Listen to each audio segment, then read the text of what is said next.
Come, sit with me for a moment. Let's travel back in time, not with a machine, but with our imagination.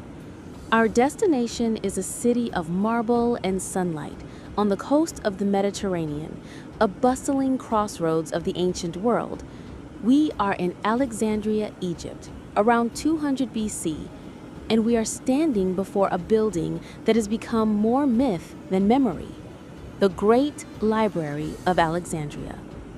The name itself conjures a sense of profound loss, a feeling of a wound in the intellectual history of humanity. We picture a single catastrophic fire, a great bonfire of knowledge where the scrolls of Aristotle crackled alongside the lost plays of Sophocles. We mourn for a golden age of wisdom snuffed out, an act of barbarism that set civilization back 1,000 years. It is a powerful and tragic story, but like many stories, the truth is far more complex, more gradual, and in some ways, even more interesting than the legend. First, let's try to comprehend what the library was. It was not a library in our modern sense, a quiet place to borrow books. It was a research institution, a think tank, the first of its kind. Founded by Ptolemy I, a successor to Alexander the Great, it was part of a larger campus called the Museum, or Shrine of the Muses. The Ptolemies, with immense wealth and a passion for Greek culture, aimed to create an intellectual superpower.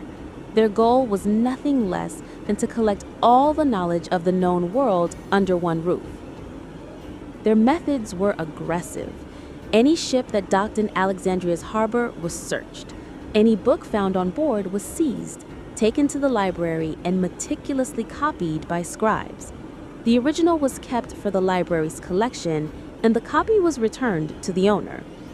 It was a form of state-sponsored intellectual piracy. They sent agents across the globe to purchase scrolls, and their collection grew to an astonishing size, with estimates ranging from 40,000 to 400,000 scrolls. And what knowledge was contained within those papyrus rolls? It is almost impossible to overstate its importance. Here, Eratosthenes calculated the circumference of the earth with astounding accuracy, using little more than sticks, shadows, and geometry. Here, Euclid wrote his Elements, the foundational textbook for geometry that would be used for the next 2 millennia. Here, the astronomer Aristarchus first proposed a heliocentric model of the solar system, suggesting the Earth revolved around the Sun nearly 1,800 years before Copernicus. Imagine the lost works. We know of a 3-volume history of the world written by a Babylonian priest named Berossus. We have only fragments. The library had the complete work. We know that the great Greek tragedians like Aeschylus, Sophocles, and Euripides each wrote dozens of plays. We have only a handful from each. The library likely had them all. There were treatises on steam power by Hero of Alexandria, astronomical catalogs, anatomical studies based on the first human dissections, grammatical analyses, and countless works of poetry and philosophy. It was the beating intellectual heart of the ancient world.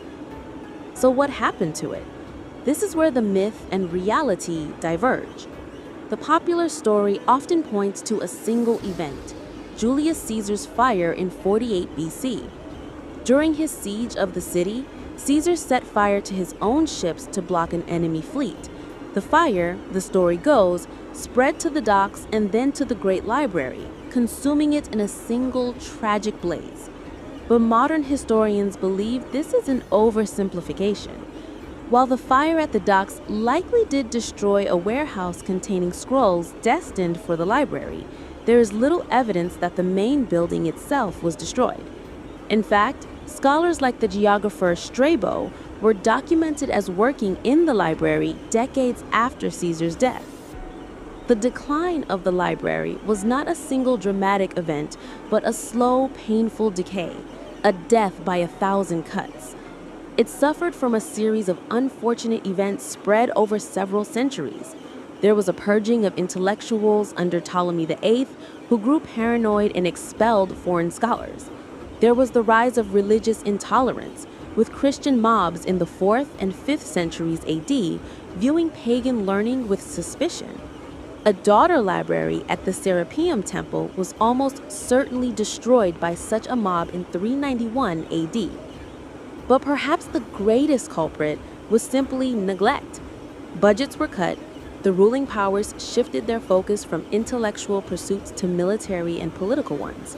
The papyrus scrolls themselves were fragile, susceptible to moisture and decay.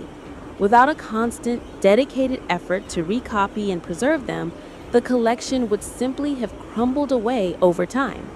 So what was truly lost was not just a collection of scrolls in a single fire. It was lost an ecosystem of knowledge. It was the loss of a state-funded, multicultural, centralized institution dedicated to the preservation and creation of knowledge for its own sake.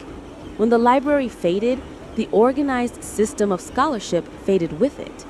Knowledge became scattered, decentralized, and much more vulnerable. Did its destruction set humanity back 1,000 years? This is likely an exaggeration. Many of the most important works had been copied and disseminated throughout the ancient world. But we undoubtedly lost countless unique works, secondary sources, and alternative viewpoints that would have given us a much richer, more nuanced picture of the ancient world. We lost the footnotes of history, the dissenting opinions, the failed experiments that are just as important as the successful ones. We lost the connective tissue. The story of the Library of Alexandria is a timeless cautionary tale. It teaches us that knowledge is not a permanent fixture. It is a fragile thing that requires constant protection, curation, and funding. Its loss reminds us that the greatest threat to wisdom is not always a single dramatic act of destruction, but the slow, creeping apathy of a society that ceases to value it. The fire we should truly fear is not the one that burns buildings, but the one that extinguishes curiosity in the human heart.